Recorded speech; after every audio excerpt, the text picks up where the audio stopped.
langsung ngono mati nuluy ana sasmintaning sun jagat wasisaning Ubathara paman mloso jenar prayogakno anggone pekrira si paman ngadhep ana ing ngarsaning manira paman Patih Harya Sengguni. Kawula non nggih anak Prabu sampun boten kirang prayogi biswanipun ing ngabdi ing kepatihan namung derenan sak sampunipun kepareng kula ngaturaken sembah sumungkeming pangabektinipun ingkang ngabdi kunjuk Sandhapada Paduka anak Prabu ing Ngastina nggih anak Prabu Duryudana. Sampun kula tampi dawuh sami-sami kaprayogakno anggen jengandika lenggah madaning datul ya negari Ngastina dinten sak mangke menika paman mloso jenar. Kawula non menapa sampun paduka dawuhaken ing ngabdi namung sendika ndederek anak Prabu ing Ngastina. Miwa Bapa Penemban Durna katuran karaharjan rawuh jengandika Bapa ing Sukalima Bapa Penemban Durna. Astaka Salasila Bertapa Suwaru Kimbal Sumorante hawela lan muning geger sampun boten kirang prayogi piswanipun ingkang Bapa ing Sukalima lan tansah mangge widada sowan kula niskala tansah pinanganing kawidadan sowanipun ingkang Bapa wonten negari Ngastina kepareng kula ngaturaken pudya pangastawanipun ingkang Bapa kunjuk ngersa paduka anak Prabu ing Ngastina nggih anak Prabu Duryudana. Sampun kula tampi karya bombong raos sing manah mboten langkung kasengkecakno anggen jengandika lenggah Bapa Penemban Durna. Kula naknan sampun boten kirang prayogi piswanipun ingkang Bapa ing Sukalima dinten sak mangke menika nggih.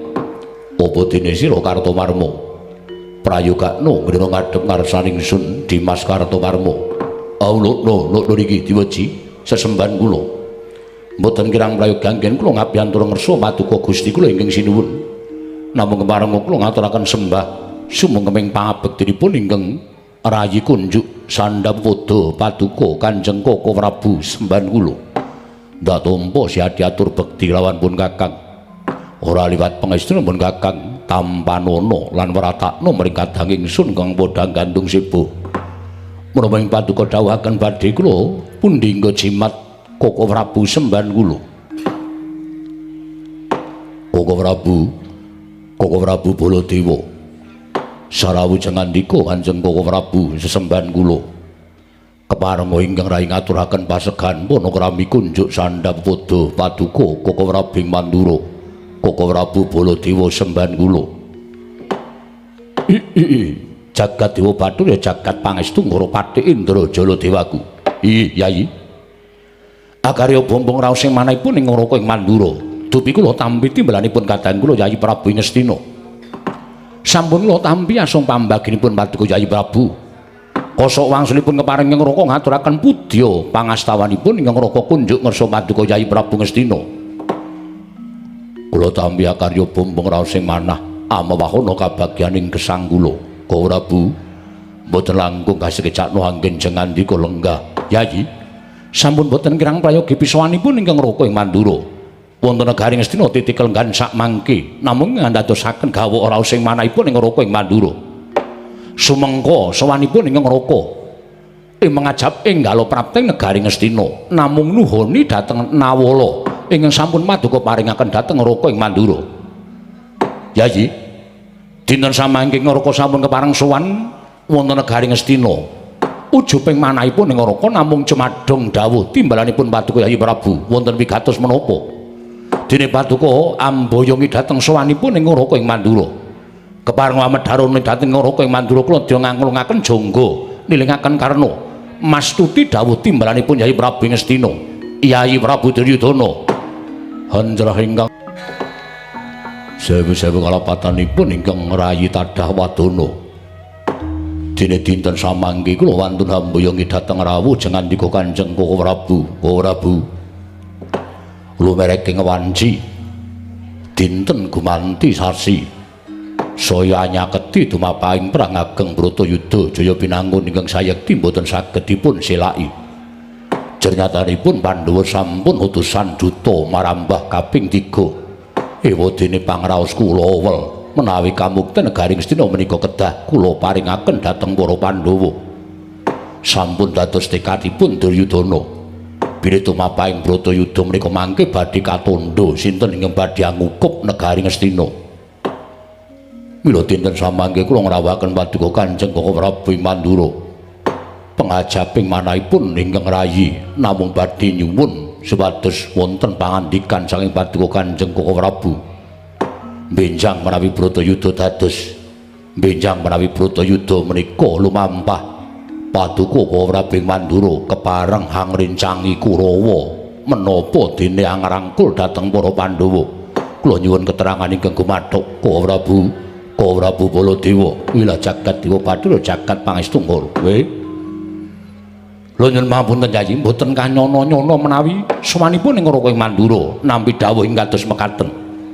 Sejatosipun awrat anggen kula badhe munjuk atur jernyatanipun Kurawa menika tasih kadang kula piyambak, Pandhawa menika tasih kadang kula piyambak. Rina panteraning ratri pengajap manahipun ingkang Raka ing Mandura pun Baladewa sageta wonten tandha-tandha wurunging Bratayuda lan sageta wonten srana supados perang menika mangke boten kelampahan. Ewadene gandeng sak mangke sampun boten sagedipun selaki malih Yayi Prabu Cukeng pendhawanipun adreng wonten pundi purukipun kejawi amung lumampah perang ageng Bratayuda. Mila ingkang saking menika kula nyuwun dawuh saking paduka Kanjeng Koko Prabu supados angantep-antepi dhateng manahipun ingkang rayi Ngastina pun Duryudana. Kula nyuwun kanthi sanget dawuh paduka sak mangke keparenga paring dawuh benjang Bratayuda. Koko Prabu Baladewa mbelani dhateng Kurawa menapa dene menapa Pandhawa. Yayi, kula nyuwun pamunten menawi dinten sak mangke menika kula dereng saged matur. Kula dereng saged matur. Kula nyuwun pamunten nggih. Kersanipun anak Prabu Ngastina menika wonten dawuhipun anak Prabu Mandura. Krana menapa kula pitados nadyan wantun dikados menapa tiyang badhe nglampahi perang menika tertentu wonten raos was-wastuwin sumelang. Kinarya ngantep-antepi dhateng penggalipun anak Prabu Ngastina kepareng anak Prabu Baladewa kula aturi paring dawuh benjang tumapahing Bratayuda menika jengandika anak Prabu Mandura menika mbelani dhateng sinten. Mangke badhe wonten atur ing kula kunjangan dhateng Yayi Prabu Ngastina nanging tumrap ing Raka ing Mandura. Sak mangke menika dereng wancinipun kula mun jatuh dhateng resanipun Yayi Prabu Ngastina. Nuwun pamunten, Ger. Wonten madyaning pasewakan menika istrinipun sampun dipun rembak dening para sepuh lebet ingkang bapa ing Sukalima miwah Adipatih Harya Sengkuni tuwin anak Prabu Duryudana. Supados sak mangke ngrawuhaken dhateng paduka anak Prabu Baladewa ingkang wigatos sak mangke paduka kula aturi paring dawuh. Paduka kula aturi paring dawuh. Amargi tida-tida penggalipun anak Prabu Ngastina babakan anggen paduka menika ngrangkul dhateng kadang-kadang paduka Sata Kurawa. Mongko pendak-pendak panjenengan menika tansah kempal kaliyan para Pandhawa. Mila dereng saged dipun temtokaken anak Prabu Mandura menika badhe mbelani dhateng sinten menapa mbelani dhateng pun Kurawa menapa mbelani dhateng Pandhawa. Mila wonten ing sagedhagan menika panjenengan kula aturi paring dawuh supados angantep-antepi dhateng anak Prabu Duryudana sak mangke anggenipun badhe anapaki perang ageng Bratayuda. Bawa Panduna lho wonten maring dawuh. Nuwun sewu. Nadyan pendak dinten Baladewa menika mapan wonten negari Ngastina nanging raos kula menika merdika. Tegesipun kula mboten sagedipun peksa dhateng sinten-sinten. Kula menika ya ratu ala dikaya ngapa kula menika ya Nalindra. Mula kula ora kena mbanji mban siladan. Kula ora kena nemtokake sakniki kula melu Kurawa menapa melu Pandhawa. Niki enten lambe atine Baladewa, sapa-sapa ora ngerti. Benjang ajeng kula temtokke piyambak. Mangke rumiyin nggih. Menawi benjang sampun kelampahan perang ageng Bratayuda panjenengan nembe nemtokaken menika tegesipun panjenengan menika nuwun sewu. Mboten saged tumindak adil dhateng kadang-kadang paduka para Kurawa lan para Pandhawa. Langkung-langkung para Kurawa jenyatanipun pendak dinten paduka menika tansah srawung dhateng para Sata Kurawa. Langkung-langkung Nalendra ing Mandura menika nggadahi kewajiban dados pepayunging para Kurawa. Nanging sabab menapa dene dinten sakmangke wonten pandangun saking anak Prabu Duryudana panjenengan dereng kepareng-paring pangandikan dinten sakmangke. Oh Durna, wonten dawuh. Cekap. Menika kula inggih badhe ngrebat Koko Prabu samenika dinten samangke menawi paduka Kanjeng Koko Prabu dereng kepareng-paring pangandikan babagan anggen paduka mbelani para Kurawa menapa para Pandhawa mboten dados menapa nanging pawarta ingkang sampun sebar bilih kadang kula Kanjeng Koko Prabu Ndarawati nembe alampah tapa sari wonten ing Bali Makambak Monggo pawarta ingkang sampun sumebar sinten ingkang saged amungu nendranipun Koko Prabu Ndorowati inggih menika ingkang badhe unggul wonten madyaning Bratayuda Jaya Pinangun. Mila dinten samangke babagan menika kula pasrahaken dhateng Paduka Kanjeng Koko Prabu. Kasembadanan botenipun jangandika amungu nendranipun Koko Prabu Ndorowati menika mangke badhe katandha menawi jangandika saged amungu tapanipun Koko Prabu Ndorowati ateges Koko Prabu kula anggep angrangkul dhateng para Kurawa lan belani para Sata Kurawa. Nanging menawi jangandika menika mboten saged amungu tapanipun Koko Prabu Nduwaraka, kula anggep menawi Koko Prabu menika nuwun sewu lair ndedheple wonten Ngastina ning badhel ngrangkul dhateng para Pandhawa ngaten kemawon. Yayi, kula nyuwun pamunten. Menawi caranipun mekaten menika panjenengan meksa dhateng kamardikanipun ingkang Raka ing Mandura. Kula mboten badhe menggalih babagan anggen kula meksa menapa mboten. Namung sagah menapa mboten. Menawi mboten sagah kula temtokaken saiki cetha nek Koko Prabu Mandura menika mboten tresna dhateng para Sata Kurawa. Koko Prabu Mandura menika langkung tresna dhateng para Pandhawa.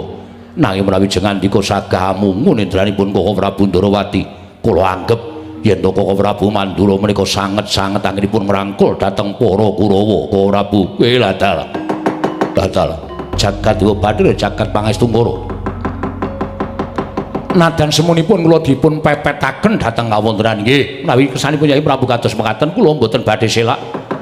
Namung kula suwun kanthi sanget anggen kula badhe amungu dhateng nendranipun Yai Prabu Ndorowati wonten ing Bale Makambak. Kula suwun kanthi sanget sampun ngantos wonten Kurawa setunggal kemawon ingkang anggot Kanjeng Koko Prabu Mandura. Boten ngaten, boten badhe rampung pirembaganipun paman kula sejenar. Leres nggih. Kaliyan anak Prabu Mandura menika menawi boten dipun pojokaken menika nyatanipun panjenenganipun anak Prabu Mandura menika pancen pinter micara. Mila nek boten ngaten menika mboten badhe rampung pirembaganipun. Rayu ngono to Kakang Durna. Oh, pancen mengkon milih kok angel. Melu Kurawa apa melu Pandhawa? Ditakoni kok ora milih kabeh ki arep golput apa piye? Lah iya. Mongko golput ki ora apik ya Dipati. Nggih, nggih. Ameng kok nyoblos kok angel. Aku ora dikone nyoblas-nyoblas wae. Lah nggih niku. Rumangsa kula kok angil ngoten lho. Ning sakniki dipojokke pun panjenenganipun kersa mungu dhateng nendranipun anak Prabu Ndorowati anggenipun tapa nendra. Nuwun pamunten nggih, malah kula mboten mireng babakan sinuwun Ndorowati anggenipun tapa nendra. Wonten pundi? Bale Makambak. Bale Makambak menika kala wau. Menapa para saestu bilih sinten ingkang saged mungu nendranipun sinuwun Prabu Ndorowati nggih menika ing badhe katandha unggul wonten madyaning Bratayuda. Pancen kabar sing tak tampa ngono Kakang Durna. Oh, wis aneh-aneh temen. Wong perang kok katandhane ming nggugah wong turu. Lah nggih, aning anak Prabu Ndorowati menika nuwun sewu, menika titis Wisnu. Menika menungsa nanging nuwun mapunten Kakang Durna, niku pengawak dewa. Nek ya ora umum to. Apa sasmitane wong menang perang kok nggugah wong turu? Niku jenenge ora wangun. Coba kula tak turu manggugah. Sampeyan menang mboten? Nek kira-kira elek bubar nggih. Sampeyan kok ya werna-werna. Bawatula Wonten dawuh Paman Haryo wonten timbalan. samangke Radi Jubriya raos ing manah kula. Kepareng paduka anak Prabu. Anggenipun Koko Prabu Baladewa paring dawuh menawi bidalipun boten kepengin dipun odol dening para Sata Kurawa. Kula suwun kanthi sanget. Nadyan kanthi laku dedemitan dipun titipriksa tindakipun Koko Prabu Mandura. Inggih menawi mangke saestu badhe amungu nendranipun Koko Prabu Mandura utawi Koko Prabu Ndorowati. Nanging menawi piyambakipun boten ngleksanakaken menawi dados dawuhipun ingkang putra ing Ngastina. Cetha menawi Koko Prabu Baladewa menika saestu boten tresna dhateng para Sata Kurawa. Kepareng ngambidalaken kadang paduka Sata Kurawa Kula semanggaken. Bodana wonten dawuh Ger.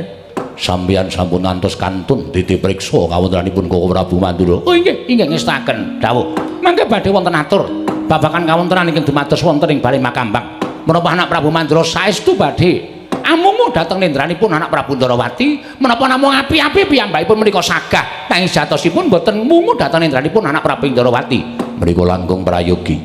Babar pisan paman wonten timbalan bubarno kang padha sibuk.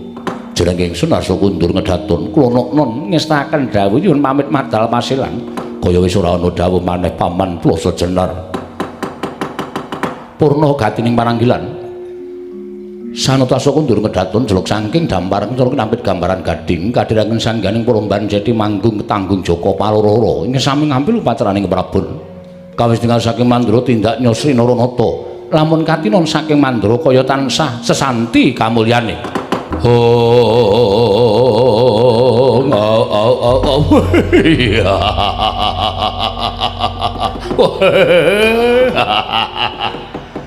Manenggeng putra Banjar Jungut pundur sasana cemadung dawuh.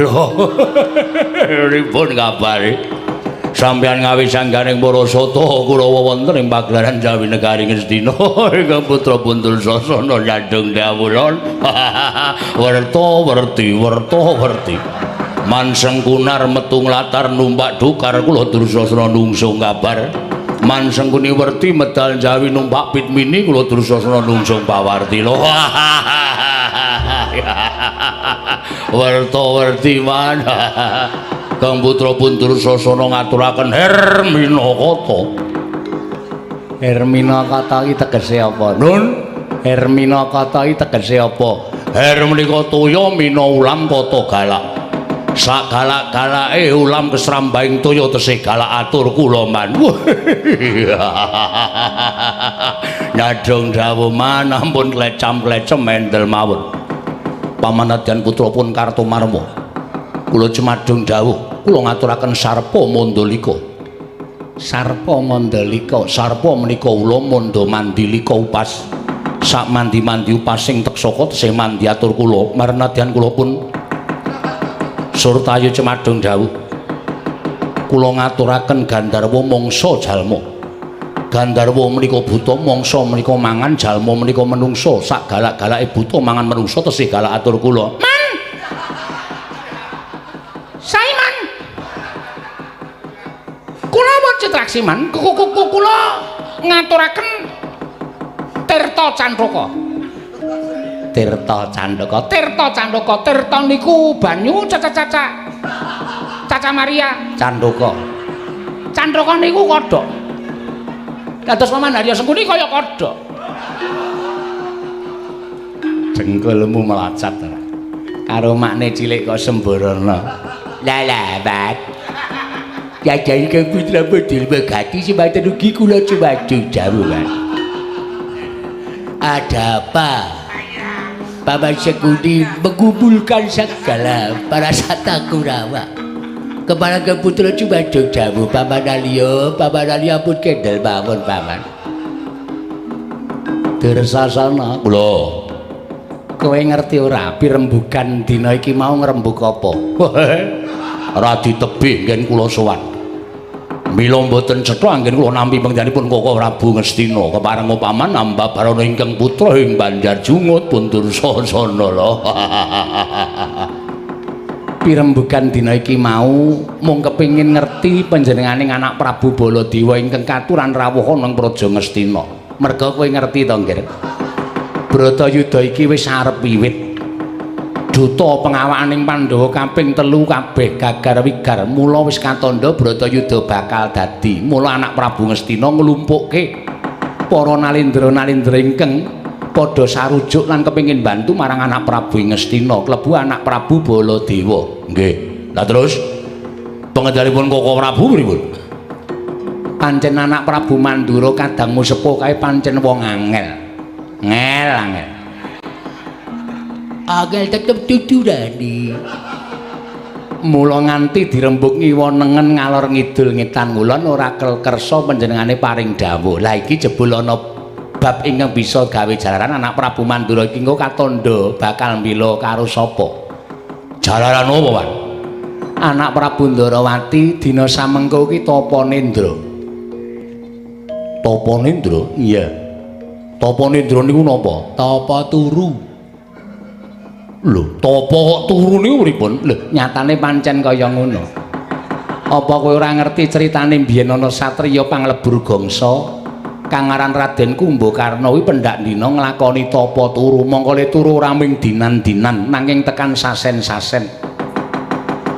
Mulana Prabu Ndarawati dina samengko nglakoni tapa turu ning Bali Kambang mongko pawarta alok ing para kawula kabeh para pinter padha nyebutake Brahmana uga paring pangandikan yen to nindraning anak Prabu Ndarawati kuwi bakal katandha lumadining perang Bratayuda lan iso dadi tandha sesuk sapa ingkang bakal unggul jurite. Wah. Kok iso ngoten terus? Sapa sing iso mungu nendraning anak Prabu Ndarawati ya kuwi ingkang bakal menang jroning perang Bratayuda. Lagi niki lho kula ngerti. Wong gugah wong turu kok iso menang. Nyatane pancen kabare ngono. Mula anak Prabu Duryudana tumuli utusan marang anak Prabu Baladewa supaya mungu nendrane kadange taruna ya kuwi anak Prabu Ndarawati. Terus Koko Prabu Mandura sagah saguh wis mangkat ning sing dadi cubriyaning anak Prabu Ngastina teka tindake anak Prabu Baladewa ora dikeparengake ditutke sapa wae. Lah kowe kabeh didhawuhi supaya laku dedemitan. Ngetutke sinuwun Prabu Mandura ning aja nganti kawistara. Nitik apa pancen anak Prabu Mandura kuwi pancen mungu nendraning anak Prabu Ndarawati apa ora. Yen pancen mungu nendraning anak Prabu Ndarawati tegese lahir batin gone tresna marang Kurawa. Ning yen ora lha teges anak Prabu Mandura ki pancen ora seneng karo Kurawa, lahir ngrangkul Kurawa ning batin ngrengkuh marang Pandhawa. Wis ora wajib mbok ajeni, wis ora wajib mbok aosi, ora wajib mbok sembah. Yen perlu tegelana wae anak Prabu Mandura nggih Dursasana. Ora. Nun sewu man watuk tenan kula. Iya. Ngerti aku nggih. Alon-alon rasa kesusu, keselak kopi. Iya. Ngopo kowe kok guyu nggih? Mergi niki nuwun sewu kewajiban sing angel ditandangi. Kok angel ditandangi? Lah mangke nek sinuwun Prabu Mandura Kanjeng Koko Prabu niku tekan Bali Kambang mboten mungu nendraning Koko Prabu Ndarawati. Lah Kurawa mandhawi ngeroyok Koko Prabu Mandura. Kula tak takon Kurawa sementen iki sing wantun kaliyan Koko Prabu Mandura sinten? Cobi kula tak nyuwun prisa. Mboten wonten nika niku jago-jagone wong perang digdaya sekti kalintang pilih tanding boboting yuda. Kok Prabu Mandura niku dados gurune Werkudara dadi gurune wong perang. Kok ajeng dikeroyok Kurawa. Kurawa niku mbaca ming 100 sak anak putune kon ngeroyok Baladewa mboten ajeng menang. Ngangge mikil Nek dawuh niku nggih dawuh. Ning ampun kanggo pikilan ampun niki ica dawuh. Kae keloyok. Tul Koko Prabu Baladewa niku kagungan pucaka loro cacahe. Kiai Alugala, Kiai kali Kiai Nenggala. Niku tawakke gunung jugluk segala asat. Kulawa niku lasakati dicelana kanggo Nenggala, diatungi Nenggala wae kejek-kejek. Kok aja keloyok Koko Prabu Mandura niku nalal sampeyan pripun? Sampeyan saya tuwa saya goblok. Ora tau mikil. Ming wato dawuh niki pun ajeng pelak Bratayuda lho, Mas. Sik lada pintel sithik. Pate kok petuk. Pate apa kuwi? Nggih man kedadipun penggalih. Nggih maman kedadipun penggalih. Sinten ingkang badhe wantun kaliyan Koko Prabu Mandura? Man. Iki yang nggre usul ming marai mumet sirah. Ning gandeng kowe iki Kurawa ya tak keparengake usul piye? Cara kula niku Koko Prabu Mandura nini niku mengke nek pancen ora gugah Koko Prabu Ndarawati le tapa nendra niku nek pancen Kurawa mboten wonten sing wani nerajang kridaning Koko Prabu Mandura mang pasrahke Citarum Citraksi man. Kowe wani po? Kuku niku wis dadi prajurit. Prajurit niku wis disumpah aja wedi kakak karo sapa-sapa tur kudu ngestokke dawuhing ratu. Nenek-nenek dawuhing ratu niku wis peparing dawuh kudu iso mbondo Koko Prabu Mamandura nek pancen Koko Prabu mboten gugah nindranipun Koko Prabu Ndarawati, nek pancen Kakang Mas Dursasana, Kakang Mas Kartomarma, Durdurma Gati lan kabeh para Satakrawa ora ana sing wawani nyekel Koko Prabu Mandura, apike kula duwe ide. Kowe duwe ide apa?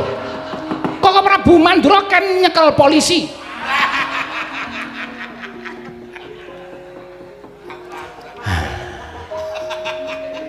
Aku ki le dicangkok jantungku ki merga kowe lho, Dik. Rumangsaku anggere kowe kuwi usul aku ki deg-degan ning ora kok marem atine, ning merga terus getun kuwi terus saya suwe saya gembrobos saya gembrobyes. Niku sing dadi usul kula, lepat atur kula di. Sapa ta nika, Man? Ambuh. Didi Agung Papa Pangaksami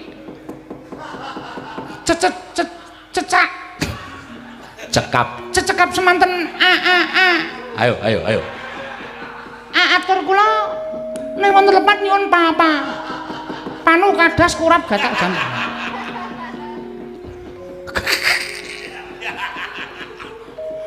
ning niki enten bab sing apik lho Pak. Bab sing apik apa? Sampeyan niku dianggep wong sing paling jahat gitu. Sengkuni niku tukang icuk-icuk, tukang ngicipi carang papa. Ning perlu digatekke nek Sengkuni niku wong sing sabar sak donya niku mung Sengkuni. Kak Isa. Lho sampeyan niku ngopeni Kurawa 100 petuk 99. Kowe tesih sabar kok. Isih iso urip kaya ngoten niku nek kaya sampeyan. Wah, kudune sampeyan ngusuhi Kurawa niku pun mati wingi-wingi. Dur nun. Wis kuwi wae kang dadi dawuhku mangkata. Nggih, ngestakaken dawuh. Laku dedemitan. Ngerti laku dedemitan? Laku dedemitan niku pripun? Ora sah pamer pacak baris, ora sah pamer sing werna-werna, ning laku nyamudana. Yen perlu namur kawula, etok-etok dadi jiaru para kawula, lakumu aja nganti kawistara kuwi jenenge laku dedemitan. Aja nganti ketara. Oh, nggih. Ora do gleleng, Cah. Do nyamur para kawula laku dedemitan sing baku ngawas-awasi Koko Prabu Mandura. Syukur bagi yen to kuwi iso dhisik tekan Balikambang. Yen iso dhisik tekan Balikambang mungu nendraning anak Prabu Ndarawati, sapa sing iso mungu nendraning anak Prabu Ndarawati bakal nampa ganjaran ingkang sak murwati. Nggih, ngestake dawuh. Nek ngoten kula nyuwun pamit sak kadang-kadang bindal dinten menika aja kaya bocah cilik dosa. Nggih. Jagat pangestu ngono lah ta. Ora kanthi kanyono-nyono jebul sowanku marang Praja Ngastina malah nampa kewajiban ingkang abot nganti ditanting dening Kyai Prabu Ngastina. Besok Bratayuda Baladewa melu ngendi? Monggo durung ana anteping pikirku nggonku bakal mbelani Kurawa lan Pandhawa isih ana pangarep-arep. Ana sawijining kedadian ingkang bisa dadi jalaran Bratayuda wurung. Merga yen to nganti kedadian Bratayuda kuwi bakal dadi Baladewa bakal nyumurupi muncrating maros saka kadang-kadangku dhewe. Yai Prabu Ndarawati. Yai Kresna, aja kaget aku ingkang sowan ning Balikambang. Yai wungu saka Nendra pun Kakang Mandura ingkang sowan ning Balikambang. Yai Prabu Ndarawati. Nyun mapunten Maman. Maripaksa ingkang putra ing Tambak Mas pun Setyaka badhe nyuwun dawuh. Iya, angger badhe paring dawuh menapa? Gumunanggen kula anengga dhateng nendranipun Kanjeng Rama Prabu Ndarawati. Monggo nyatanipun tiyang nglampahi tapa menika mboten winates ing wanci. Mboten saged ditemtokaken pinten dinten pinten candra agengipun pinten warsa. Lajeng badhe pinten dinten tuwin pinten candra. Rama Prabu Ndarawati anggenipun lampah tapa nindra wonten Bali Makambang. Nggih, lho mapunten. Menapa dikatindaken dening Kang Rama menika wonten gandeng cenengipun dalan kawontenaning jagat awit kula pitados. Ingkang pamaning garba ruji menika anggenipun nderekaken ingkang Rama menika mboten namung setunggal kalih warsa nanging sampun mataun-taun. Wiwit kula tasih muda sampun nderekaken ingkang Rama nalika dereng madeg nalindra wonten negaring Ndrawati kula sampun nderekaken ingkang Rama. Mila dhateng pambeganipun ingkang Rama menika kula apal lan kula saged mangertosi menapa ing dados pikajenganipun ingkang Rama anggenipun alampah tapa nendra wonten ing bali Makambang. Lah menawi ngaten malah kula nyuwun priksa. Nyuwun priksa bab menapa? Menawi paman ngendikaaken bilih wonten gandeng cenengipun kalian jagat menika lajeng wonten gandeng cenengipun menapa kalian kawontranipun jagat. Menawi kula matur dhateng resanipun Anggir Setyaka menika mangke kula badhe miradati dhateng kodrating jagat. Kula ajrih nampi welaking jawata namung sakmangke kula aturi pitados kalian menapa ing dados aturipun ingkang pamaning garba ruji.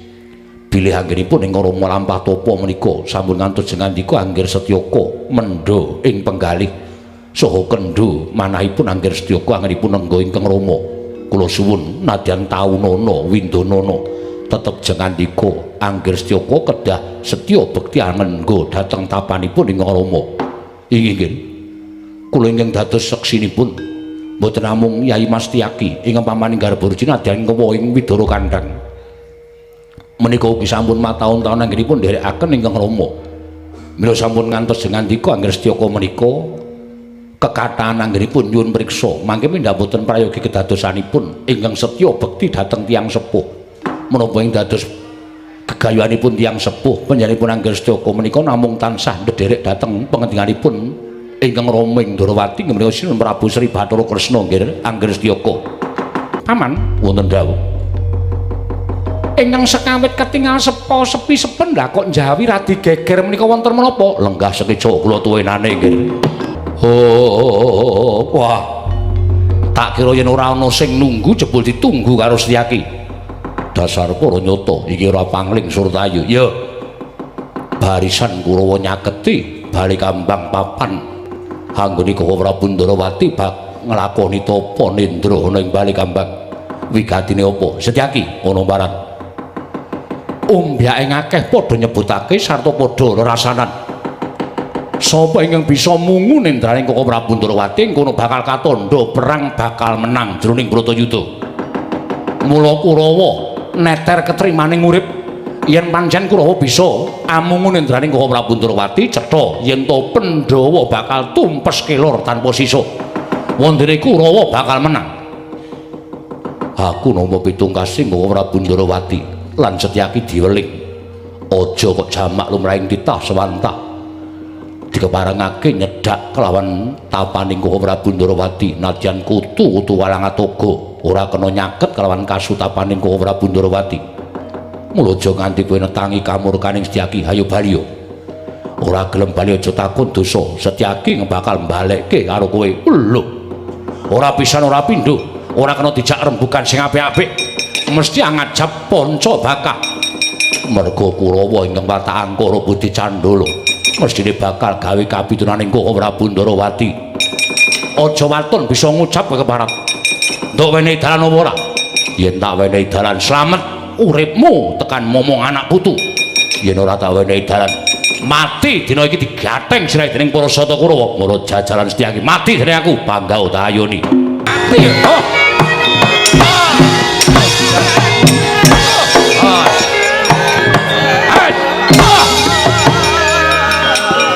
Ayo.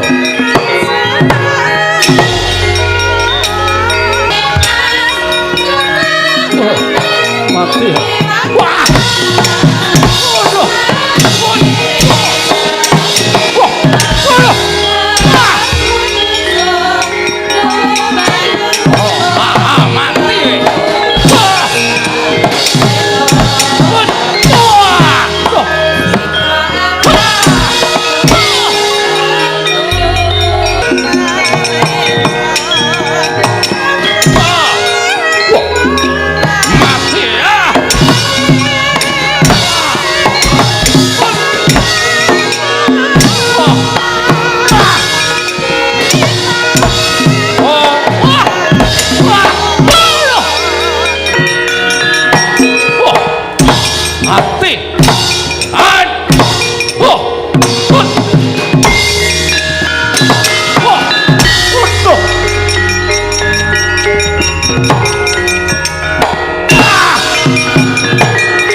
Durmagati. Ya dajal kepala nyoto.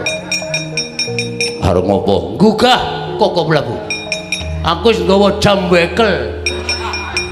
Tak jajalke talingane Koko Prabu Dolowati, tak alalem. Koko Prabu mesti tangi.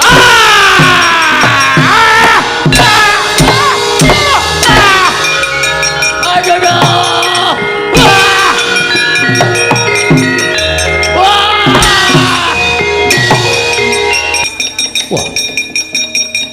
Man geger man. Geger piye?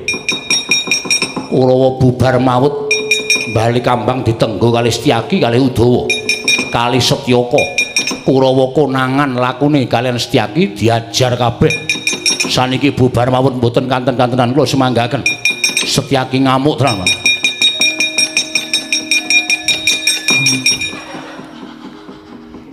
Mbok nek perang ki rasah aleman. Perang kok nggo kacamata ireng barang ki ngopo? Bareng anu ora weruh. Mundul man. Setyaki ngamuk cilaka tenan. Kula nanan kali Setyaki, aku arep gugah Koko Prabu Dolowati. Aku wis nggawa jam wekel. Al tak pacang ning kupinge Koko Prabu Dolowati, al tak nei alalem.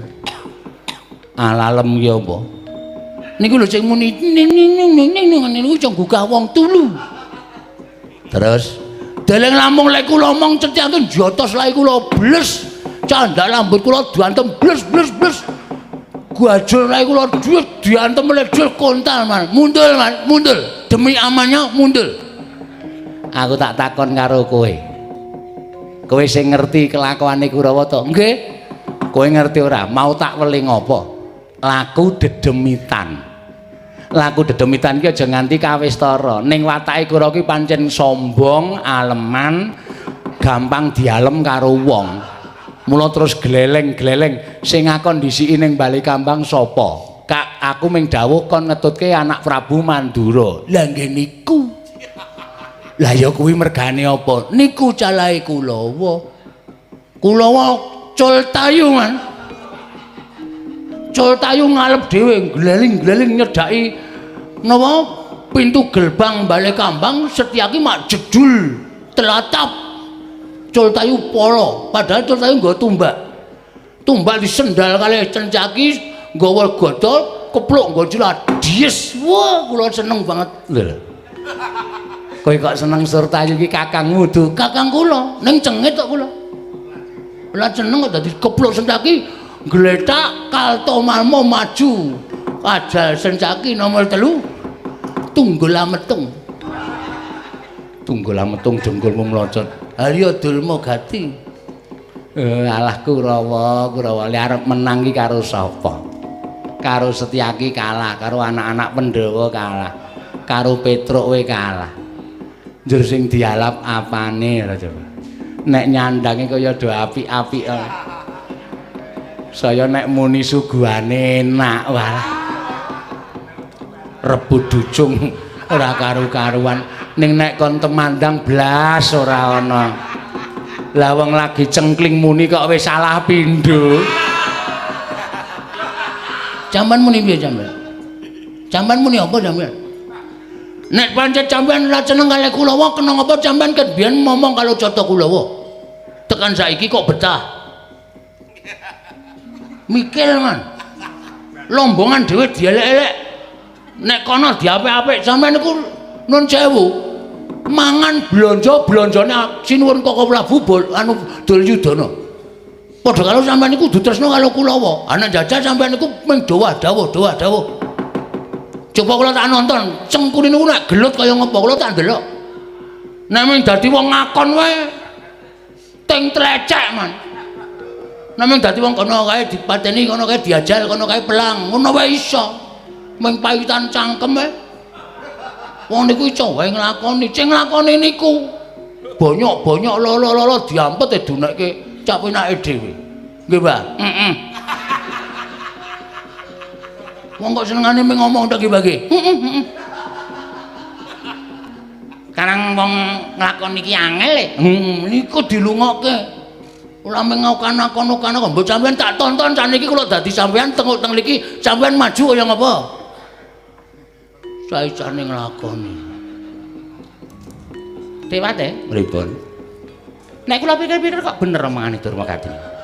Kok bener pripun? Kula dhewe ya gumun. Kula niku sawung karo sampeyan wis pirang-pirang taun cobi. Pirang puluh taun, kula kok durung tau ngerti sampeyan niku gelet karo mungsuhe wong Astina. Kula kok durung tau ngerti sampeyan niku ngetokke kasantosan guna kaprawiran. Lho nek cara kula isen doleke Durmagati ki cara kula kaya ngoten iku isen. Nek upama kula dadi sampeyan, kula ajar, kula ulang-ulang Setyaki. Mang tonton, nek kula dikira ora wani perang mang presani. Paman kula sejenar.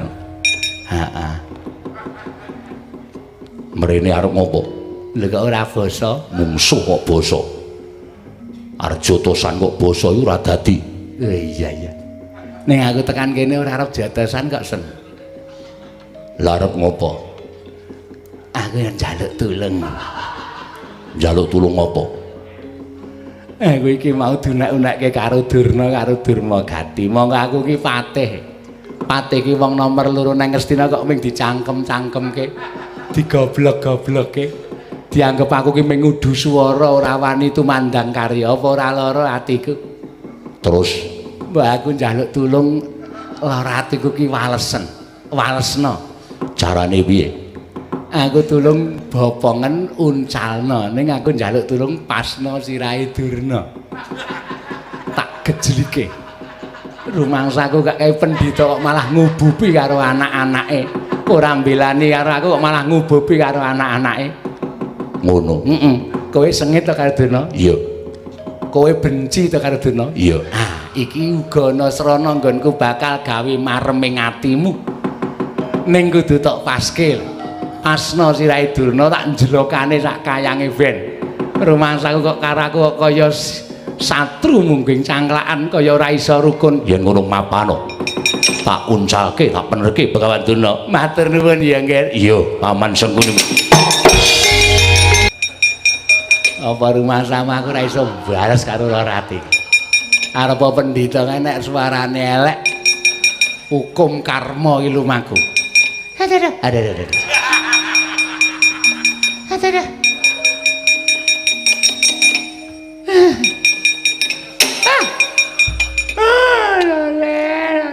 Cek mate. Nggih. Pun perang. Empun. Ketemu karo sinten? Ketemu karo Sencaki. Sencaki kula tantang dheweke tanpa wangsulan ngantem kula dies.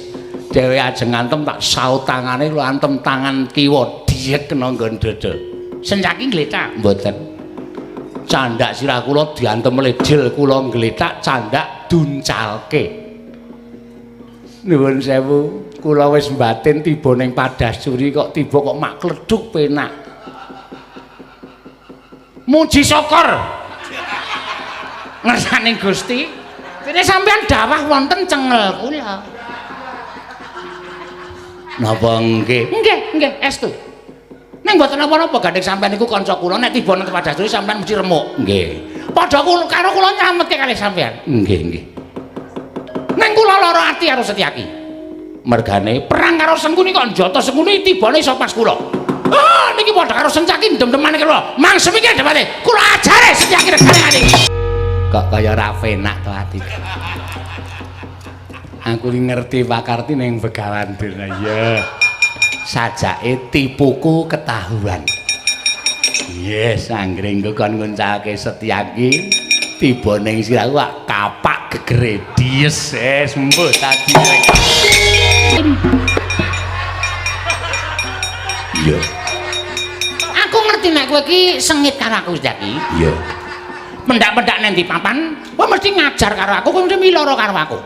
Aku ngerti nek kowe iki mesti dem-deman karo aku. Iya. Ning bengi iki aku njaluk kita perdamaian Setyaki. Karemu piye? Kowe karo aku rasa duwe rasa dem-deman, kowe karo aku damai. Rukun. Yen pancen karemu ngono aku mengkari manut. Nah, nek pancen wis manut aku tak takon karo kowe. Sengkuni mau rene perang karo kowe? Ora. Nah, tenan ora. Oh, pancen tapir kae kok.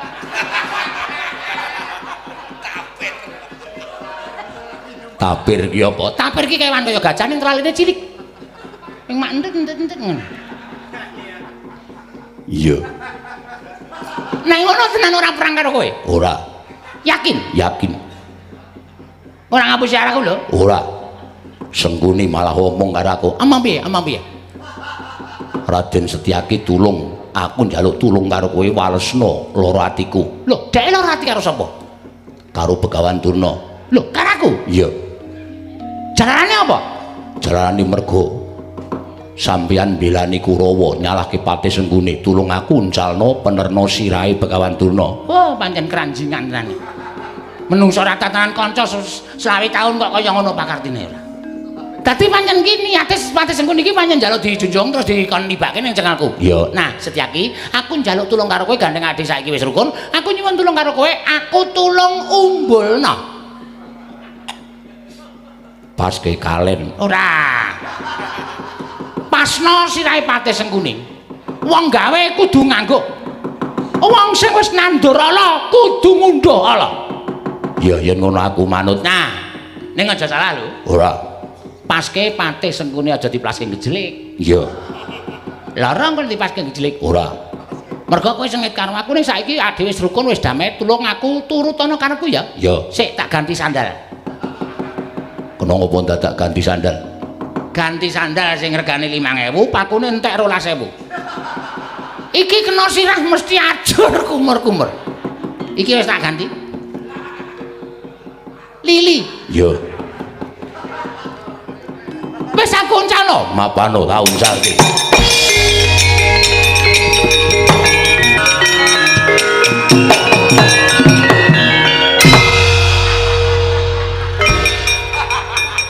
Matek. Rumangsaku padake ora ngerti.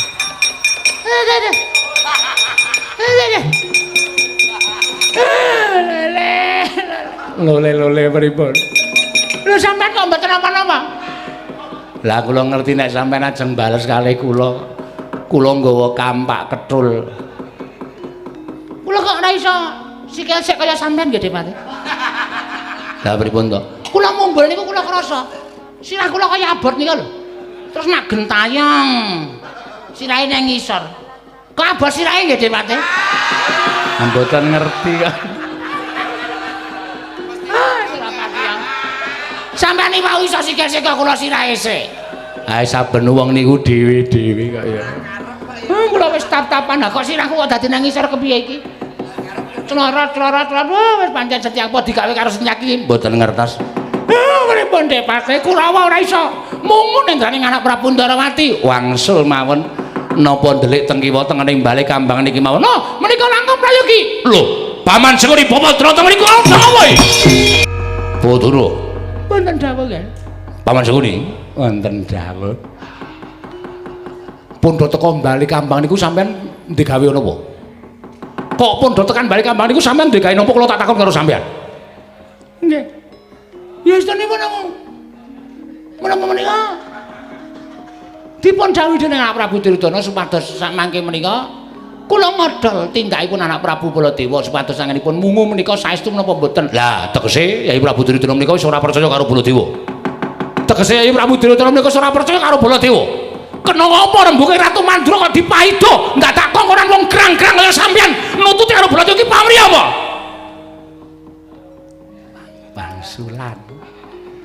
Wangsulan. Kula mboten mangertos, Ger. Kula mboten mangertos kula namung nindakaken kewajiban kemawon. Terus sakniki kula tak takon karo sampean. Napa sing mang tindakake teng bali kambang? Kula tak takon. Kurawa tekan ngendi Paman mesti gawe kisra. Kurawa nang ndi Paman mesti gawe geger. Napa sing mang pun tindakake teng bali kambang kula tak takon. Dek Patih ngertos, Dek Patih sampean mang ngomong.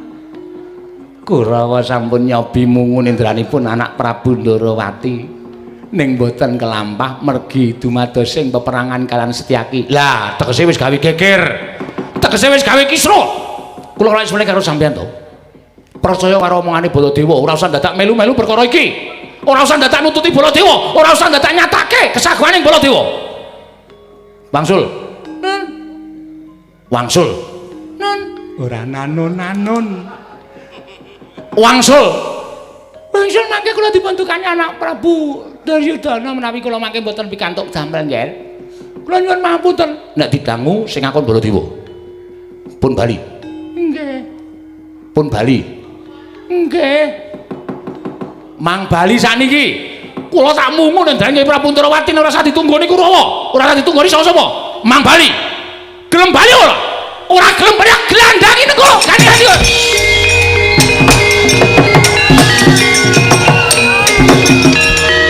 Ora Bu, ya. Rawuh wonten ing bali Kambang. Pun Kakang dinuntut Kyai Prabu Duryudana kinen nyoba ketrimaning Pulasata Kurawa mungu kalawan Indraning Kyai Prabu Kresna. Sedyaki wonten timbalan. Apa pun Kakang uga bakal mbok penggak ora mbok keparengake mlebu ana ing jroning bali Kambang. Inggih. Ijatosipun dawuhipun Koko Prabu Ndrawati sinten kemawon. Ning papang pun Kakang ki kadange werda. Pun Kakang kadange tuwa Kyai Prabu Ndrawati. Inggih. Ayo kowe semingkir. Semingkir.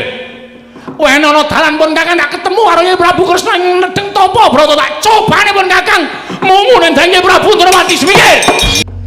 Mung tapa ngendra wae lak kok dadi wujud yaksa semono gedene. Nganti meh mbludak banyune ing bali Kambang. Yayi. Kyai Prabu Kresna. Pun Kakang Mandra ingkang sowan ana ing bali Kambang. Yayi. Pun Kakang nedya mungu lawan Indraning Kyai Prabu Ndrawati.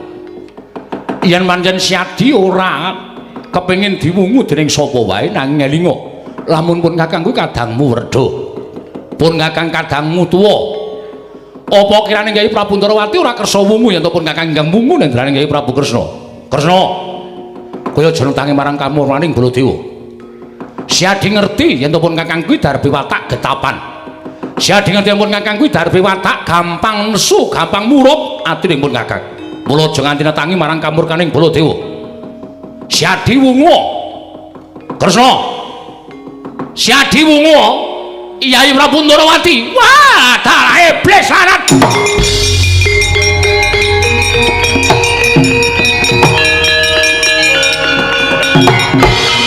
Bramantya nata ing Mandura Prabu Baladewa. Nalika semanten maos dipun sepelekaken dening Kang Raying Ndrawati anggenipun alampah tapa nendra. Ing Ciptanata Mandura sigra angliga Kyai Nenggala. Katingal murup epek-epek ing nata ing Mandura. Kajena bilih Kyai Nenggala badhe medal. Kocap kacarita tanggaping gati nadyan sejatosipun. Amung kantun wadak parandini sakmangke tinenggan pusaka nenggih Kyai Cakra Baskara. Jopi mulat kawontenanipun nata agung ing Mandura Arsa Angliga Kyai Nenggala. Mijil saking kancing gelung Kyai Cakra. Kumiter wonten inggih nata Mandura Prabu Baladewa gragapan medal saking bali Kambang nata Mandura.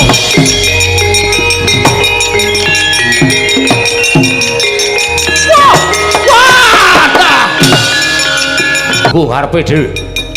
Wah pamer kowe Kyai Prabu. Dumeh ditunggoni karo pusakamu Kyai Cakra.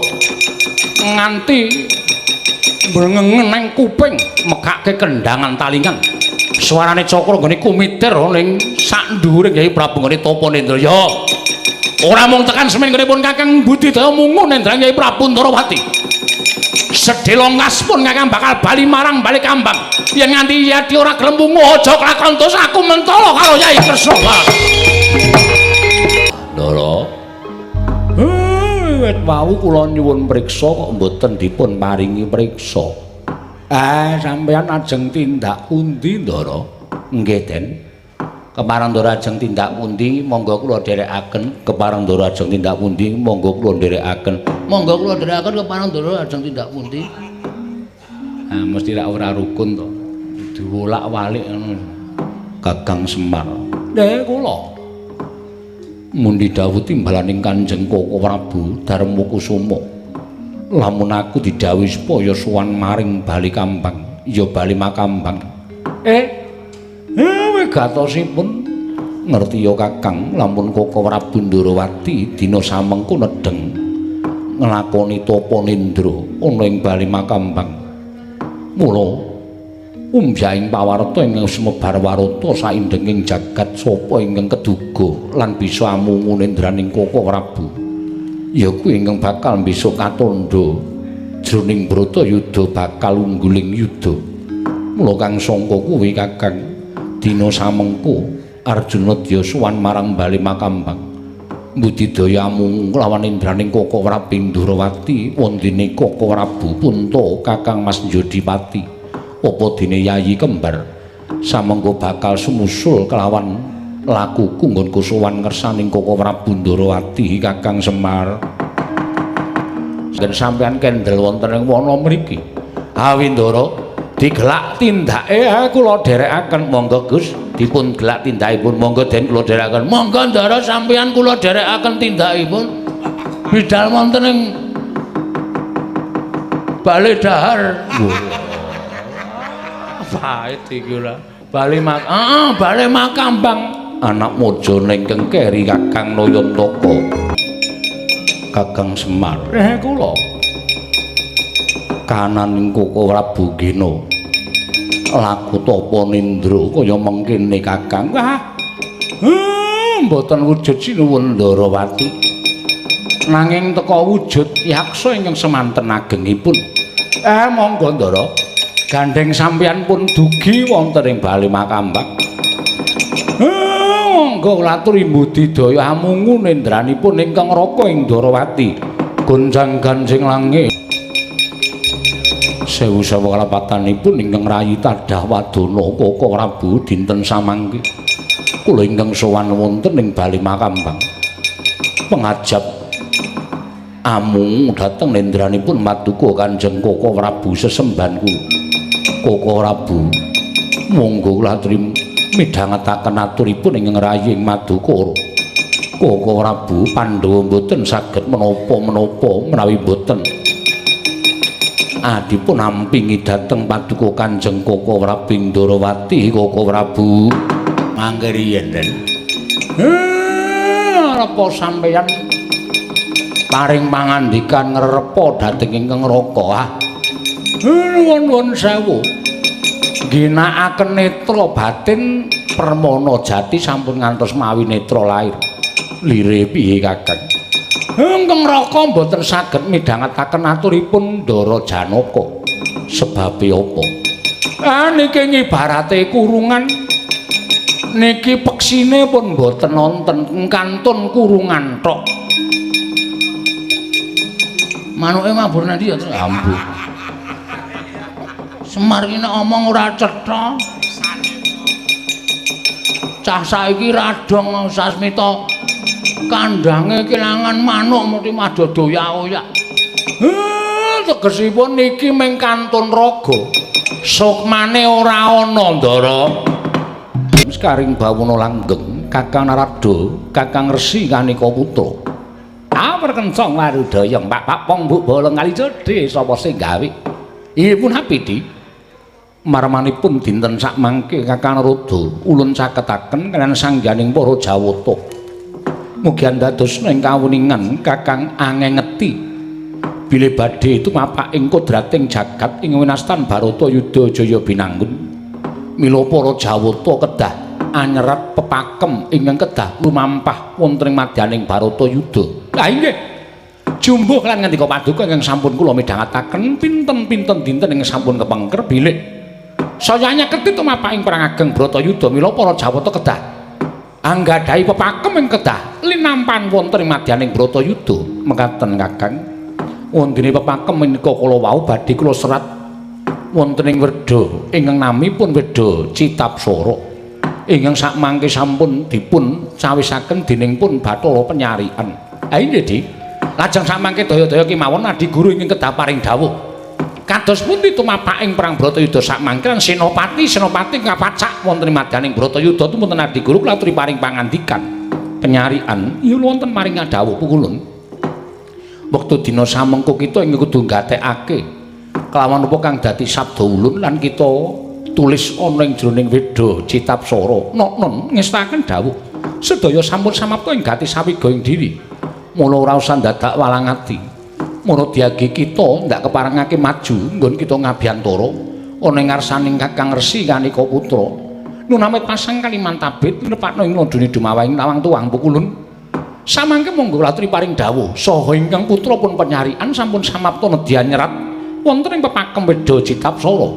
Penyarian muntun timbalan Baratayuda Jaya binangun yekti ora bakal bisa dibirat sarta ora ana kang bisa miradati kelawan kodrating jagat. Katundha duta pengawaking Pandhawa ingkang kaping 3 wis gagar anjabel negara Ngastina lan Indraprastha sakjajane. Sayekti ingkang dadi jalaran para Pandhawa kudu campuh perang kelawan para Sata Kurawa nadyan iku kadang pribadi. Inggih. Ingkang sepisan ingkang bakal kita serat jroning Weda Citapsara lampun para Kurawa ngetoni Senopati ya kuwi Pandhita Ngetalkanda Dewabrata ya Bisma. Nalika semono kodrat wis kudu lumaku Senopati saka negara utawa saka para Pandhawa tanuli kejaba mung Senopati Pawestri ya kuwi wujud para Srikandhi jroning pepakem wis kilodrat keparenging dewa Begawan Bisma Sirna sarta Senopatining Kurawa gugur dening Wara Srikandhi. Nokna ngestaken dawuh wondene ingkang ngangka sak banjure Senopati ingkang pinatah saka negara Ngastina nalika jaba mung nalindring Mandura Prabu Baladewa.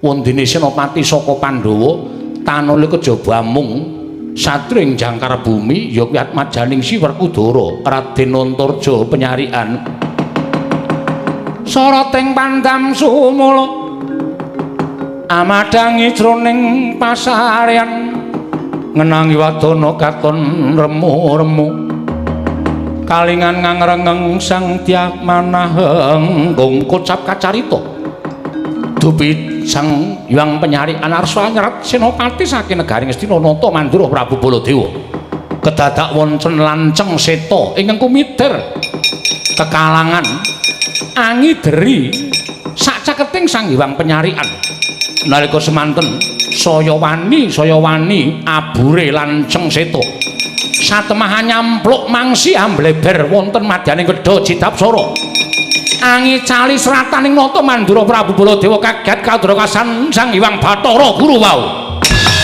punamet asang kaliman tabit pulun menika mboten saking pokal damelipun ingkang putrapun penyarian kita ora usah dadak rumangsa luput ulun wis ngerti sapa ta sejatine ingkang darbi pakarti ing kaya mengkono mara kita mapana ning pepungkuran ulun sadina maneh bakal ana titah ingkang sowan ngabiyantara ning ngarsa ulun penyarian ora lidhok ujane wong dapur tenan to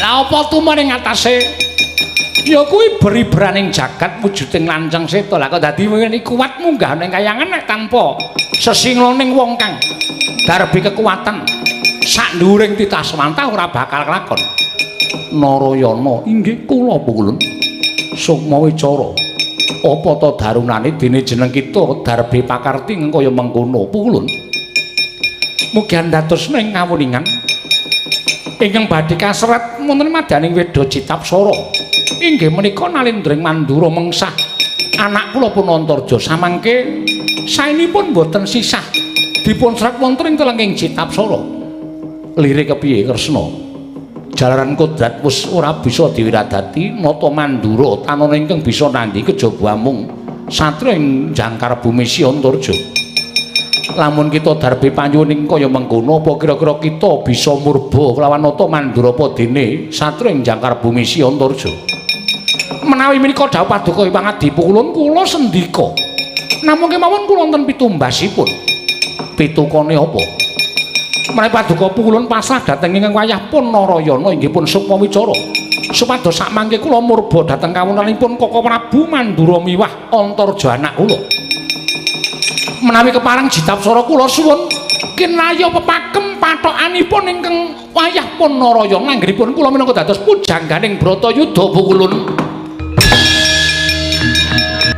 Kakang rada kados pundi? Sukma wicara iki njaluke aneh-aneh wae. Monggo dipun basa ngasta paduka Adi Pramesti Bathara Guru. Narayana, iki wonten dawuh. Apa ingkang dadi panjaluk kita ulun udaneni. Nanging ulun uga njaluk pitukon. Pitumbasipun menapa?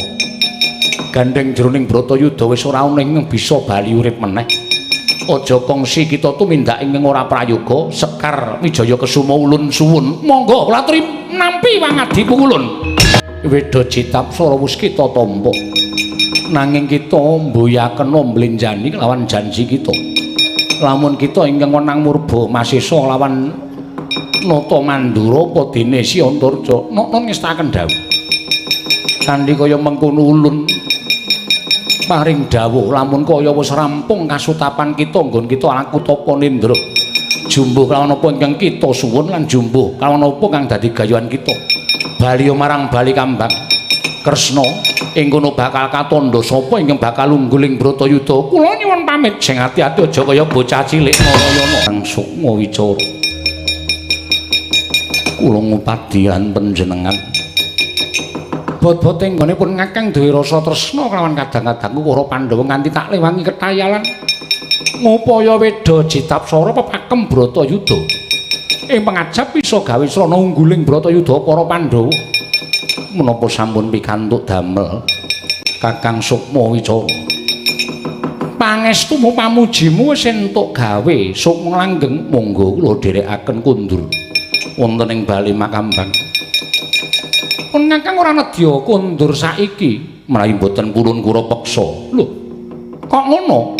Monggo kula aturi kundur Kakang Sukma Wicara wonten ing raga panjenenganing mapan wonten ing Bali Kambang Kakang Sukma Prabu. Mugi dados ning ngawuningan sampun dangu anggen kula ngarantu anggen paduka nglampahi tapa nindra. Koko Prabu sampun winanci jengandika Koko Prabu nin wong anggenipun lampah tapa Koko Prabu. Wah. Wah.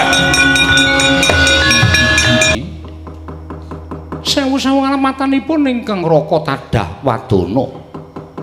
Ngantos anjalari paduka sak ngedang ketayalan rawuh wonten ing Bali Kambang.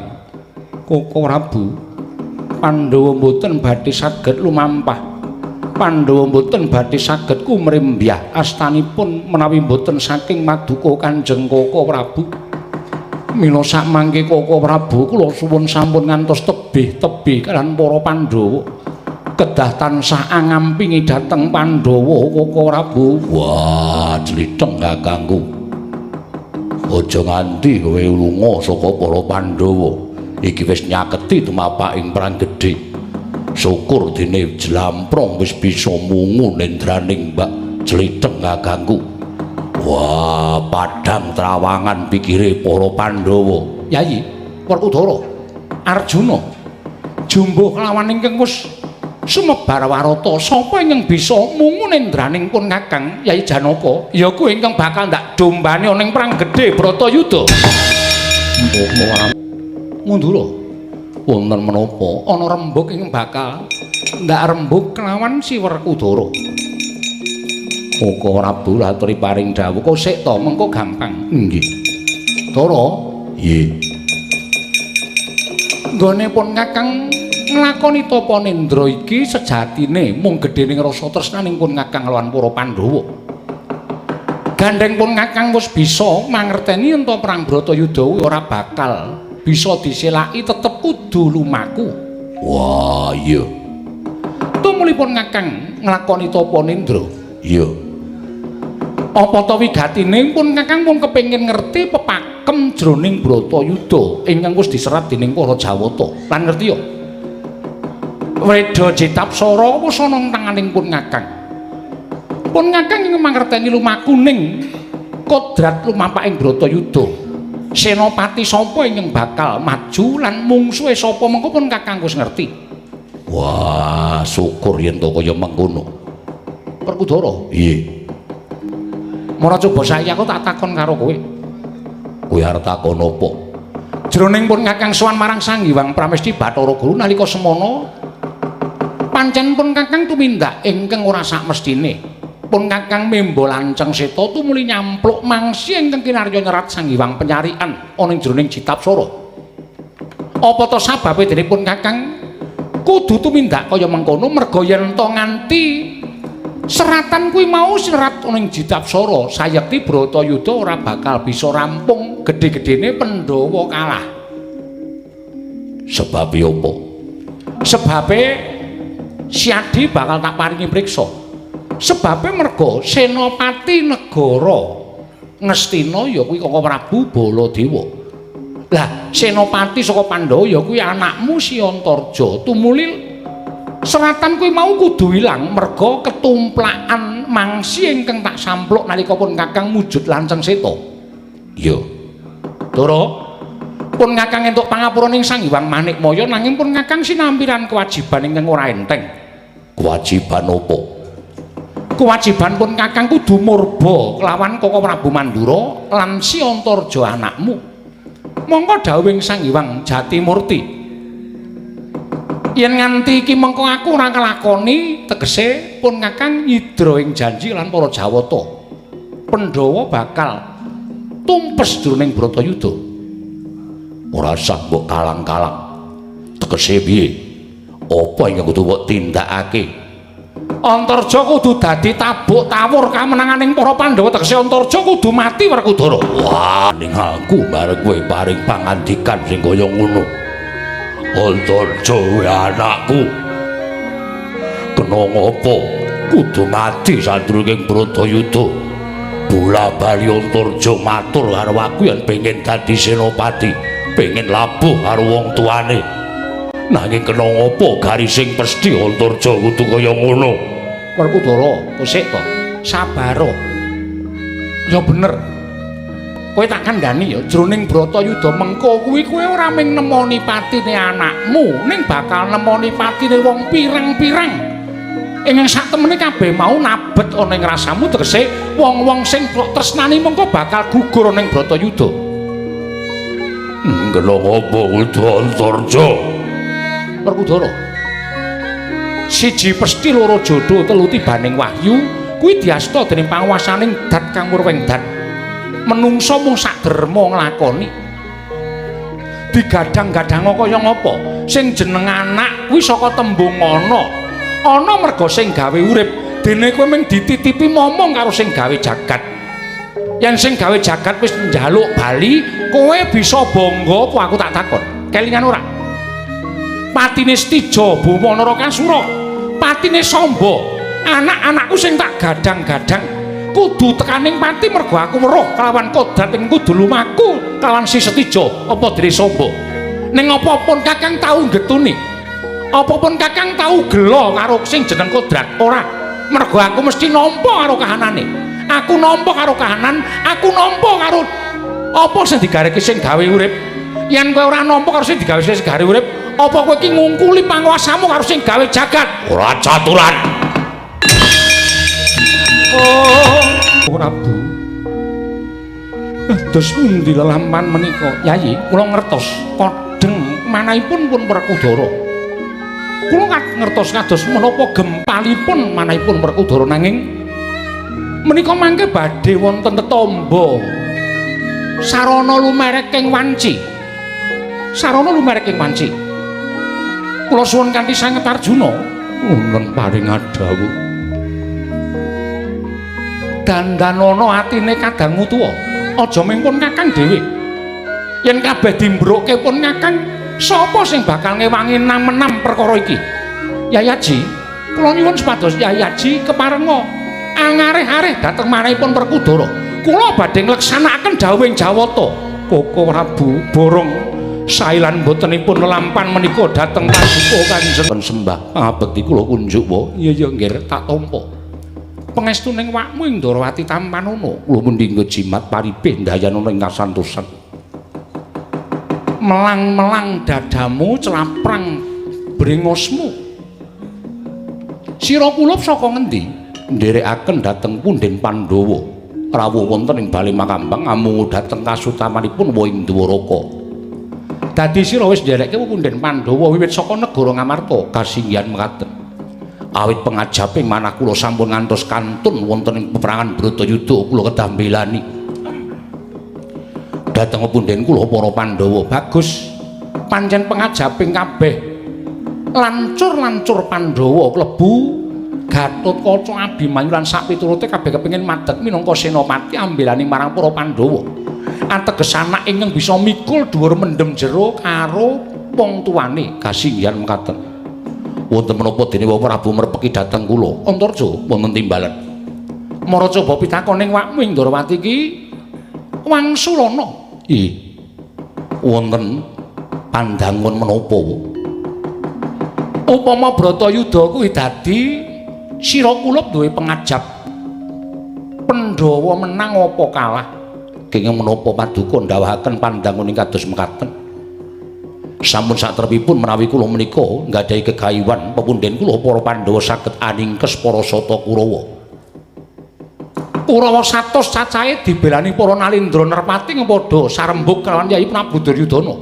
Pandhawa mung 5. Apa kira-kira Pandhawa bisa menang menawi pundhen kula Pandhawa sak mangke njagokaken Punantarja minangka senopati wonten ing marang wadaning Bratayuda?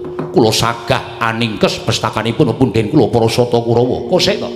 Kurawa kuwi ora wong loro saudan telu saurupan ning wong digdaya. Kula sampun pinaringan daya kekiyatan saking Kanjeng Eyang. Wujudipun walulangipun Kanjeng Eyang ingkang kula agem menika boten tedas menapa kemawon.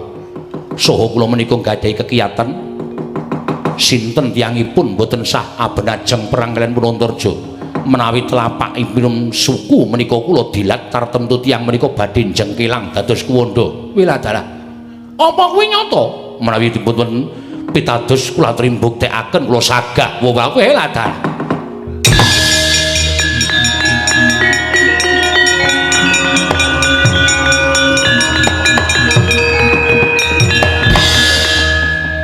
Maraja yen pancen kaya mengkono tegese sira kula wis pantes minangka dadi senopati. Lah saiki aku tak takon, wonten pandangan menapa malih? Upama to anakku Jangkar Bumi kuwi kapuping Rana Madyalaka tegese mati jroning peperangan. Apa kowe ikhlas? Inggih. Sampun kula udhakaken jiwa raga kula ikhlas. Nadyan kedah dados tabuk tawuring peperangan Bratayuda menawi menika kagem kemenanganipun para Pandhawa kula sagah. Antarja wonten timbalan. Tembungmu mau dudu wangsulanmu lho. Detek wangsulan kula dados pundi? Tembungmu mau dudu wangsulan pitakonku. Apa kowe jroning perang mengko tekaning pati kowe ikhlas nanging kowe matur kelawan aku? Nadyan kula dados tabuk tawuring aprang kemenanganipun para Pandhawa kula ikhlas tegese yen patimu iku dadi srana kemenanganing para Pandhawa kowe ikhlas lahir batos lahir batin lahir batos Kanjeng Prabu mboten badhe kula mingkuh mboten badhe kula nggadahi raos awel sarta anggrundel lahir batos kula mboten badhe nggadahi raos menapa-menapa ikhlas kula manjing alam pamancak nanging Pandhawa kedah unggul wonten ing perang Bratayuda jaya pinangun pun watapa sayektipun wa sowan marang Sang Hyang Jagat Girinata. Mongko nalika semana pun wa kepengin kedunungan pepakem Jitapsara. Weda Jitapsara pepakeming Bratayuda. Lah ngerti yo. Tak blakake wae ora bakal tak tutup-tutupi. Nalika semana aku weruh Sang Hyang Penyarian nedya bakal anyerat Senopati Ngastina lan Senopati Pandhawa. Senopati Ngastina kuwi awakmu ing Mandura, Senopati Pandhawa ya kowe Kulup Antarja. Ya ming saka emanku. Yen nganti sira Kulup Antarja kuwi dadi senopati, satemah Bratayuda kuwi ora nganti 3 kedheping paningal. Kurawa tumpes kelor tanpa sisa. Klebu awakmu Mandura mesti bakal tekaning pati mungsuh kowe. Tegese dewa le gawe kodrat utawa le gawe pepakem mau wis ora ana gunane. Inggih. Mula tumuli tulisan mau ndak tumplaki nganggo mangsi srana punpa memba lanceng seta. Tumuli punpa entuk kewajiban saka Sang Hyang Jagat Girinata. Bakal ora ana dumadining senopati saka Mandra lan Jangkar Bumi nanging aku kinen murba lawan kowe Antarja tegese karepe dewa aku kinen gawe srana kowe aja nganti melu Bratayuda yen perlu kowe kudu sirna sadurunging Bratayuda kinarya kemenanganing para Pandhawa nggir Antarja. Menawi sampun paduka ngendikaken menika babar pisan boten dados gogrok manahipun ingkang putra ing Jangkar Bumi. Malah kula bombong, malah kula remen, menawi kula saged dados sarana kamenanganipun punden kula para Pandhawa. Menawi jengandika Kanjeng Prabu paring dawuh mekaten saha menika dawuhipun Sang Hyang Manikmaya sesembahanipun para titah. Benjang menapa anggen paduka badhe nglebur jiwa raganipun Antarja. Antarja. Dikaya ngapapun wong ora bakal mentala yen to tumindak kaya mengkono. Aku ora bakal bisa. Aku ora bakal tekan atiku yen aku kudu morba lawan urip munggir Antarja. Kanjeng Prabu mboten mentala. Kula ingkang badhe dados rana. Kula ingkang badhe pados rana supados sak mangke kula saged netepi dhateng menapa sampun paduka ngendikaken Antarja. Sranane kepiye? Sranane kepiye? Paduka sampun ngantos kodheng penggalih paduka. Kula sampun nate matur bilih kula nggadahi kekiyatan. Ingkang kekiyatan menika boten dipun darbeni dening sinten kemawon. Wa Gratian jurung dhateng donga pangestu paduka Prabu. Dinten samangke kula nedyan dilat dhateng tapan kula piyambak. Kula ikhlas ingkang putra ikhlas manjing alam pamancak manjing wonten ing loka baka. Nanging menawi sakmangke Pandhawa mboten unggul krana sampun kula dados korban kinarya tabut tawering aprang. Kula badhe anutuh dhateng Prabu Ndarawati kula aturi mresani wong. Tingkem kang netra nata ing Dwaraka Sang Prabu Sri Bathara Kresna nyumulupi gilang-gilang kuwandaning Sang Antarja. Sigra sedakep nalika semanten awit dayaning nata ing Ndarawati temalical musna sak raganing Sang Antarja manjing alam kasuwargan jati. Lergen sanging risang mawe gandrung Kresna. Wah syukur Yayi dene Siadi wis bisa ungu saka nggone nglakoni tapa. Ngerti yo? Pun Kakang wis bola-bali sowan ning bali kambang nanging gagar wigar ora iso mungu marang Nindra Kyai Prabu Ndarawaka. Dina samangka pun Kakang melu seneng dene Siadi wis bisa ungu saka nggone nglakoni tapa. Kresna, Baladewa pengawakane Kyai Prabu Duryudana. Dina samangka Siadi tak boyong marang negara Ngastina.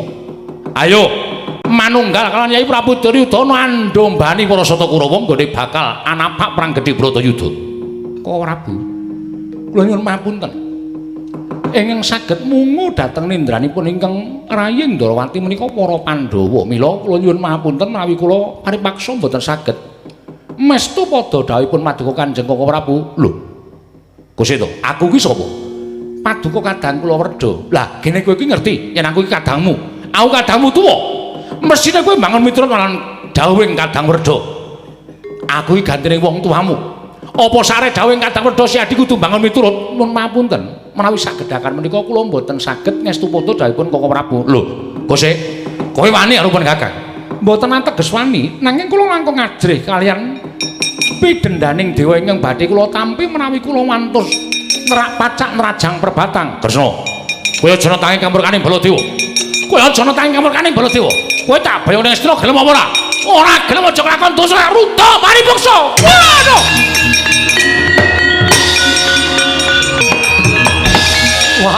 Wah, Janaka keparat. Lah kok dadi kowe wani karo pun Kakang? Kowe nerabong pun Kakang tanpa taha-taha. Tanpa nganggo tata krama kowe ngantem marang nata mantura Prabu Baladewa. Kowe wani karo Baladewa. Sing tak wedeni apa? Waduh.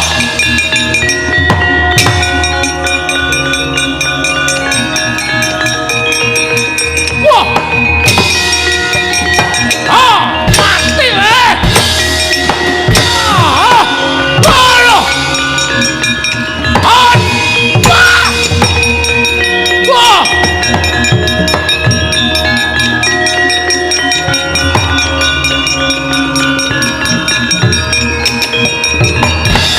Wah, manus maring jajaran iblis larat. Wis ora ana tanceping tata krama karo dulur tuwa.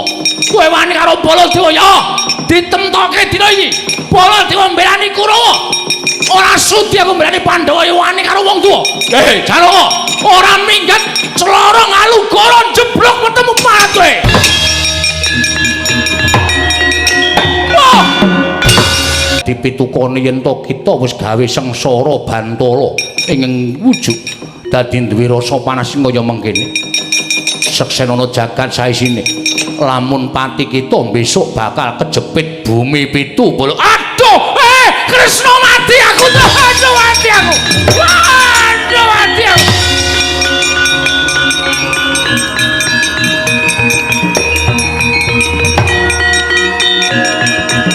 Waduh Kresna mati aku.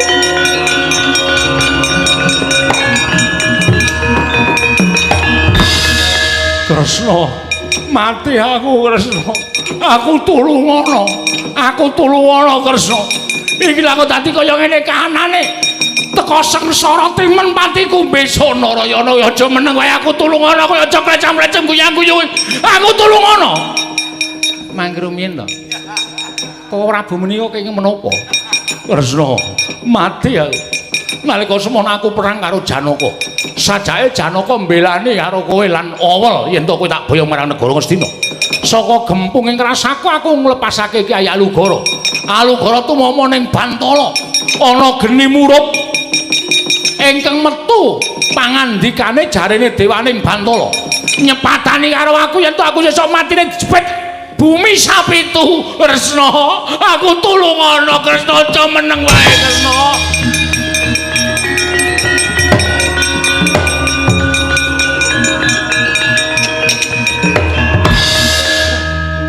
Benjang malih menika sampun ngantos sumungah sesongaran.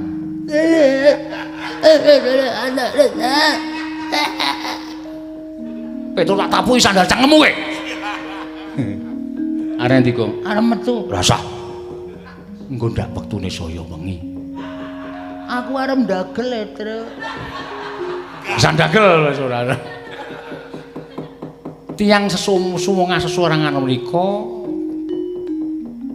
pikantukipun inggih ngaten menika. Kula nyuwun pamunten, bumi menika lepatipun menapa? Bantala menika lepatipun menapa?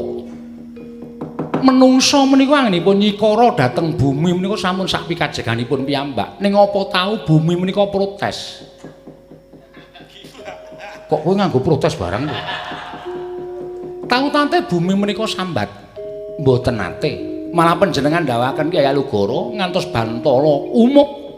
Mila mboten maneh menawi kedah mekaten rampanipun. Aduh mati aku menika mboten saged dipun selaki kedah nampan kok. Ah mati aja Kresna. Aja kaya ngono. Menawi paduka Kanjeng Prabu sampun ndedodho ing kalepatan wonten pitumbasipun. Pitukane apa? Koko Prabu kedah ndanakaken sedaya Brana Picis negari Mandura menika dhateng para kawula sak negari Mandura langkung-langkung tetiang kang boten gadah kawula ingkang keserakat gesangipun kedah dipun paringi dana saking negari Mandura ngantos telas. Lho. Nganti entek inggih. Lah aku piye? Sagah napa mboten? Menawi mboten sagah, ha iki sampun monggo. Seda panjenengan dipun jepit bumi sapitu. Wah, iya wis ikhlas. Negaraku entek ora apa-apa ning aku slamet pati kok aja dipet bumi sapitu. Menika ingkang nomor setunggal dene ingkang salajengipun Koko Prabu mboten kenging kondur. Lho, ora bali mboten. Lah terus pun Kakang kudu menyang endi? Koko Prabu kedah nggedhekaken kasutapanipun. Lereh kalendranipun mapan wonten ing inggih menika ingkang winastan Cemara Sewu inggih Grojogan Sewu. Alampah Brahmana. Laku dadi pendhita ing Grojogan Sewu ya Cemara Sewu inggih. Suwene kula mboten saged ngaturaken. Mangke menawi sampun wonten sasmita saking dewa kedah jugaranipun dados Brahmana inggih menika wancinipun. Waduh, lah banjur arep pirang taun? Kudu pirang taun nggonku mapan ning Grojogan Sewu. Kula mboten saged matur. Namung sagam napa mboten? Menawi mboten inggih sampun panjenengan sedanipun badhe dipun jepit bumi sapitu. Aduh Kresna. Lah kok dadi pungkasaning lelakonku kudu kaya mengkene sing tak lakoni ya. Ya wis ora dadi ratu ora apa-apa aku tak Brahmana ning Grojogan Sewu. Aku njaluk pamit ya Kresna. Ning tenan to matiku ora dijepit bumi sapitu. Mboten menawi Koko Prabu leksananipun dados saturipun ingkang raying Ndara. Aku njaluk pamit aku tak puja saya. Apa wonten timbalan Rama? Kowe tak paringi kewajiban ya nggih. Inggih, paringipun tunggunen wakmu ing Mandura. Inggih. aja nganti wani sarta aja nganti bisa metu saka pertapan Grojogan Sewu ya Cemara Sewu. Non. Astamu ingkang wis tak arajah nganggo Kyai Cakra Baswara kuwi dadi pusaka. Inggih paringipun yen wakmu Mandura ya wakmu Baladewa sumengko kepengin metu saka Grojogan Sewu ya Cemara Sewu. Tebaken dadane nganggo astamu ingkang wis tak arajah. Sayekti mesti ora bakal wani metu saka pertapan Cemara Sewu. Kula nyuwun bidhal dinten menika sing ati-ati nggih. Anak Werkudara. Mantenging netramu kelawan pun Kakang sajake Siadi kaya isih ora trima. Nadyan kaya ngapa ngrunjaling atiku. Tantrimaning pikirku nanging kabeh nelakon wis kelakon. Upama tak getu nono wis ora ana gunane. Wah. Durung dadi Bratayuda anak loro sing wis ora ana. Wis to. Percaya kelawan pun Kakang, Yayi. Kabeh mau wis pinesti marang kodrating Wang Mahanasa lan kowe tak kandhani ya. Donya iki ora ana ingkang sakteruse bakal dadi siji. Sing mestine wong loro mesti ora ketang. Besok mbok kapan wancine mesti bakal kelangan siji, sing wong telu mesti bakal kelangan loro. Semono uga sing wong telu mesti bakal kelangan siji, ngono kuwi wis dadi kodrating Wang Mahanasa. Ya, ditresnanono kaya ngapa yen Gusti wis paring kodrat kudu pisah, kuwi 1000 jalarane. Menungsa mung sak derma nglakoni. wah iya. Ngestoke dawuh. Hak singkirke Kurawa dampyak-dampyak akeh banget. Werkudara, Nggih. ora usah dadak mbok singkirke. Hyang Prabu Ngastina kae wis blereng marang akehing wadyabala. Nalika semono ketemu kelawan pun Kakang lan kepengin boyong kelawan pun Kakang. Tumulipun Kakang nyipta saka ron godhongaking ing akeh. Tak cipta wujuding wadyabala. Hyang Prabu Ngastina takon milih antaraning wong siji kelawan wong 1000. Tumuli Patih Sengkuni milih wong 1000, ora usah dadak kuwatir. Wadyabala ing digawa Yayi Prabu Ngastina akeh semono kae engko nek tekan Ngastina dadi godhong meneh Werkudara. Oh, Nggih. Arjuna wonten maring adhawu. Iki wis ora bakal bisa diselaki meneh. Ya, Mula antepno pikirmu. ngestoke dawuh. Aja tida-tida. Merga ngelingono yen to Bratayuda kuwi perang suci, sirnaning angkara murka tukuling kabecikan. Ya, Angkara murka ing sinandhangan dening para sata Kurawa mau sayekti ora bakal ilang lamun ora bareng ing karawan ingkang nyandhang. Tegese yen to Kurawa isih padha urip, jagat iki bakal kebak watak angkara Budi Candala. Mula sing setna ingkang dadi sabuke Nyai Dimas Werkudara padene Nyai Arjuna. Ayo diwiwiti dina iki ngisas angkara murka resik jagat. Muga-muga jagat mbabaro katentreman Werkudara. wah ngestoke dawuh.